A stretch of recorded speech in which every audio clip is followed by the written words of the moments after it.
On this week's episode of Whitetail Cribs, we're making another stop in Iowa to visit with John Mulligan. John is a small business owner and a passionate industry professional. Join along as he shows us his Iowa home with a wide variety of species. If you enjoy the episode and want to help us out, be sure to hit the like button and subscribe. The Exodus team is traveling around the United States to take a look inside the trophy rooms of some of the most interesting whitetail hunters in the country. From giant bucks, unique racks, and riveting stories, welcome to Whitetail Cribs.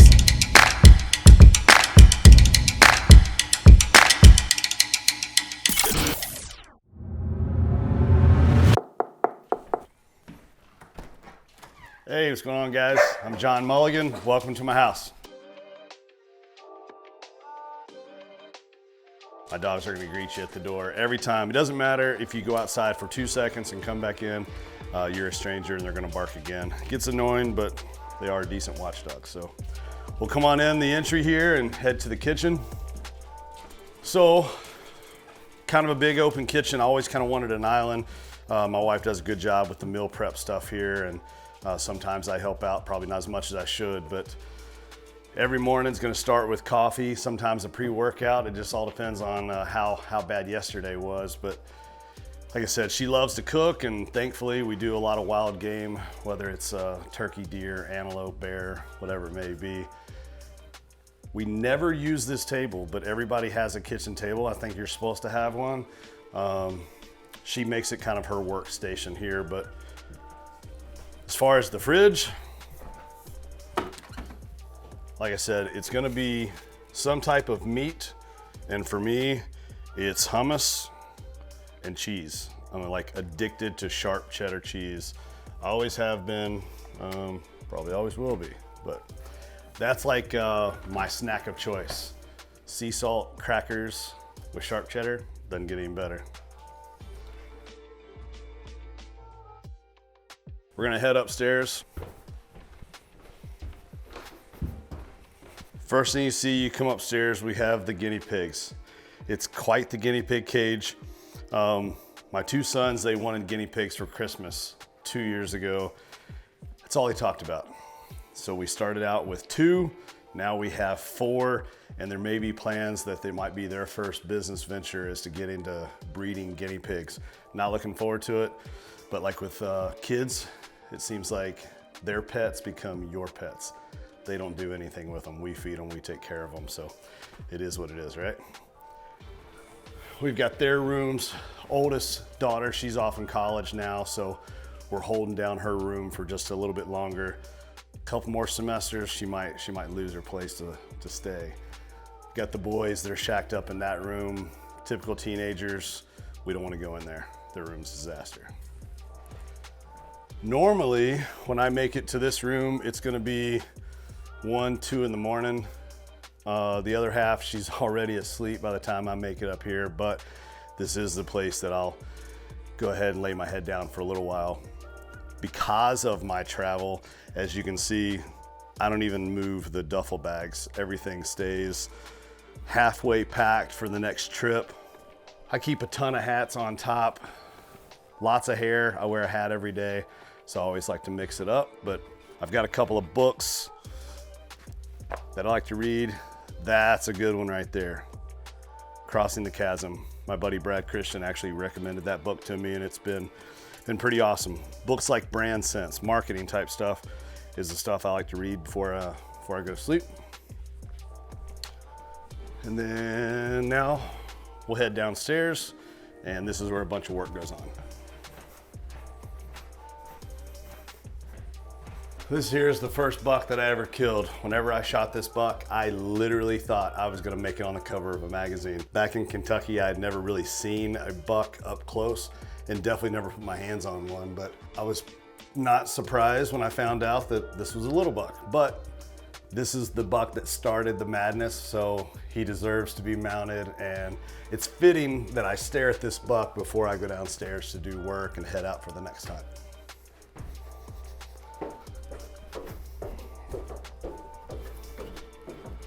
First thing, as soon as you come down here, this is Bourbon Barrel Calls headquarters, also known as my basement. But this is where all the calls get assembled, everything gets set, the crystal's set, everything's boxed up. Over here, this is the logistics department of the basement, shipping. So I guess this would be shipping logistics, this would be R&D and assembly manufacturing side here. Separated the basement to the east wing and the west wing, going global very, very soon.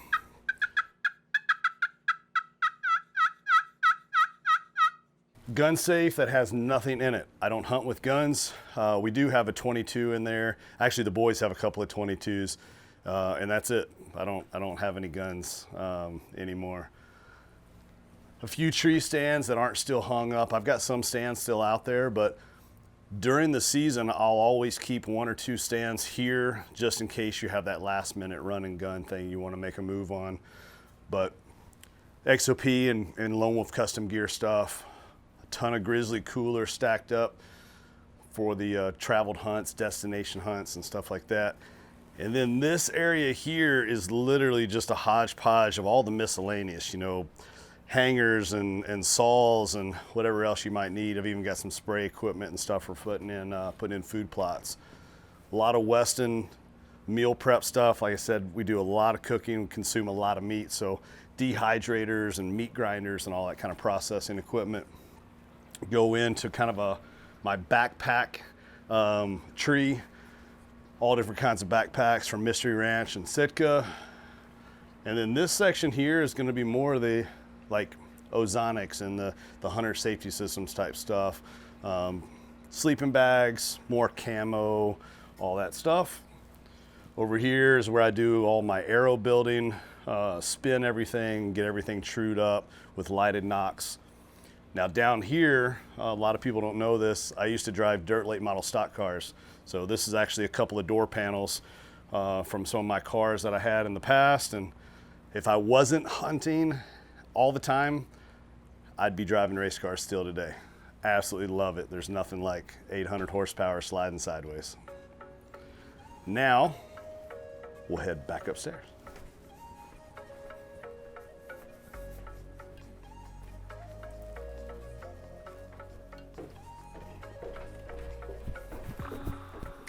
So back into the entry area where we came in. This is actually the buck that I shot here in Iowa this year.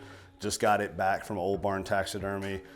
We wanted to do something kind of different, and I wanted to do this old school kind of pack mount style. So it was neat to do. Sam kind of let me put my touch on it, doing the rope and stuff like that. But I built the frame out, painted it up, and he did a great job on the mount.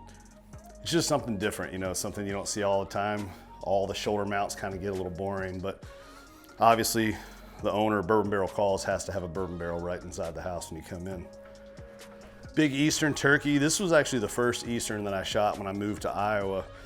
I'll never forget picking this turkey up, and I thought maybe it was just an adrenaline dump because the bird felt really heavy. I ended up putting him on a scale, and he was 1 ounce shy of 30 pounds. So definitely my biggest Eastern.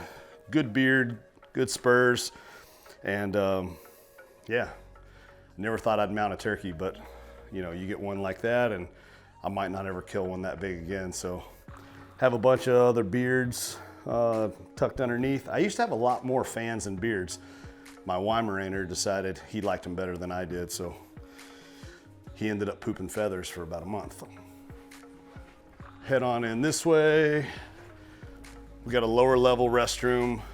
This is where the high-tech important Instagram, Facebook stuff goes on. This is where I stay plugged in every morning on that white chair in there. And the office. You know, between Arrow Wild TV, Johnny Utah Creative, Bourbon Barrel Calls, and my own hunts and stuff, having my own space, my own office is extremely important to me. I fight for it daily. The wife wants to commandeer this, either turn it into a kid's room, a sewing room, or something. I think she just hates me having my own space to disappear in, so it is what it is. Love shed hunting. This is actually some of the sheds that I've picked up here in Iowa on the top shelf and the bottom. Before I moved to Iowa, I thought I was a horrible shed hunter, And then I realized they're just easier to find when they're a little bit bigger than they were back home. So I've been pretty fortunate and picked up some cool sheds and whatnot. But have a TV in here. I can play some of the Arrow Wild episodes before they go live, just to kind of get a full picture of what they're going to be like, you know. These are actually two deadheads. That one was from Kentucky and this one's from Iowa. I did get salvage tags for both of them, I assure you. These were neat. This was one on a farm we were hunting, and this was a buck we knew really, really well, and we were just going to try to let him go, and he ended up getting hit by a car. This one, I have no idea. Found it way deep in public land in Shimmick here in Iowa, and the DNR officer gave me a salvage tag for it, but just a cool buck. Got a lot of mass, kind of a lot of character. Got, this is a turkey that I shot in Kentucky. This one ended up with a 13-inch beard. You know it's a beard when it actually extends further than what the plaque allows you to have. So that was a cool one. Little bird, but big beard. So anyways, this is where I'll do all my photo editing and a little bit of rough cut video stuff and some voiceover work, whether it be for Arrow Wild or for some other clients and stuff. But you know, you got to run two computers. This is the travel one, this is the home one. But pretty much Lightroom is the main thing that goes on that one there. This deer here, this was a 2011, I'm sorry, 12. And I actually have this mounted on what it kind of looks like a G5 Montec, kind of a big broadhead. So it was something different, hadn't seen it before. My buddy Randy had one and he gave it to me, and it works out pretty cool to have a European mount on there, just something different. But this guy here, this was actually 2016 Iowa public land. This was the first buck that I shot when I moved here to Iowa, and didn't have access to a lot of ground. Being a new guy, not local, public land was the place that I ended up going. So this was a 2015 Ohio buck. Interesting, this buck was in downtown Cincinnati. When I was hunting this deer and when I shot this deer, I could actually hear the conversations happening like on a city sidewalk. There's a little 17-acre, just little chunk of timber in downtown Cincinnati, and that was a fun hunt. Had that with my buddy Mike Riddle. This was 2017 Iowa. This was on a private piece, late season. -5 when I drew my bow back on that one, and once I got to full draw, talking about putting your faith in prime archery, because I had no idea what was going to happen when it's that cold and those limbs are that cold. But all went well, and the deer died, and still have the bow. A couple more turkey fans here on the wall. And now when we come out, this is the big bear. You know, I'm almost 5'10" or so, and ginormous black bear. Good friends of mine, Sam and Linda Gaylord, they set me up in a spot in Canada with Bob Behrman, and made 2 trips. It took 2 trips. The first trip, I was eating tag soup, and they invited me to come back up. Left my house, went to Ontario, drove through the night, came home 72 hours later with a bear. Just a giant bear. But this was a lot of fun. It's the first time I'd ever been on a black bear hunt. Didn't know that I'd ever go on any more, but I always said I want to do one, and now I want to do it every single year. Black bears are a lot of fun. Oh, this would be a buck that I called Johnny Cash. This was back in Kentucky. Out of all the deer that I've hunted, this was the hardest deer to kill. I had so many encounters with him, and he was that bully buck. He wasn't the biggest buck around, but he was that bully buck, and he was really pushing off a lot of really good deer, and just yeah, he gave me fits. So we had to reach into the bag of tricks and get a little crazy and move a lot of stands. So hardest buck to kill, and definitely moved the most stands that I've ever moved to kill one. This buck here, this was 2018 here in Iowa. On an episode on the Arrow Wild TV YouTube channel, this was a buck that we actually grunted in from about 400 yards away, and I've never seen anything like it. One grunt, he turned on a dime and literally ran to 20 yards where I was able to make the shot.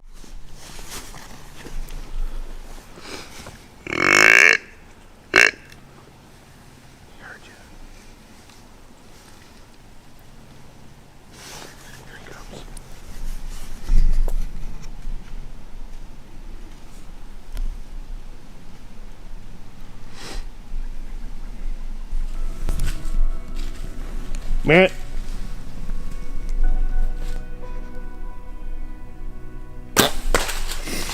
Smoked him. Sometimes it happens when you get lucky. This guy here, early season Cape on that one, that was Kentucky, September 11th, 2013. That was actually the first buck that I shot with White Knuckle Productions, and shot him on the ground. And that was actually my first hunt that I ever filmed. So that probably started a lot of the madness. This one here is 2015 Kentucky, November 7th. Talking about running trail cameras, a buck that I was after kept eluding me and then vanished. He ended up getting shot like three miles down the road. I hung a camera, fortunately checked it midday, saw that he was there that morning, hung a set, came back the next morning and killed him at the exact same time that he came through that spot the previous morning. So that's, trail cameras are a huge plus on that buck. And then this was 2011 in Boone County. That was in northern Kentucky on a private farm. And then the antelope, took 2 years of going out to Montana trying to take an antelope with a bow, and that was a public land hunt. The very last day of the hunt, we've seen it. Everybody says, "Oh man, I killed him in the last 5 minutes." Well, I killed him with 27 minutes left, and that was my first Boone and Crockett animal that I'd ever taken. It was kind of neat to do it out of state with a bow and on public land. So, gonna go back out to Montana this year and see if we can make it happen one more time. That's pretty much the deer. That's the deer, the bear, the antelope, the sheds, my house. You've seen my office. You've seen how I get down in the basement with all my gear and bourbon barrel calls. You guys have been here entirely too long. I'm gonna grab a bow and I'm actually gonna get some reps in today before I go out and do a little shed hunting. And yeah,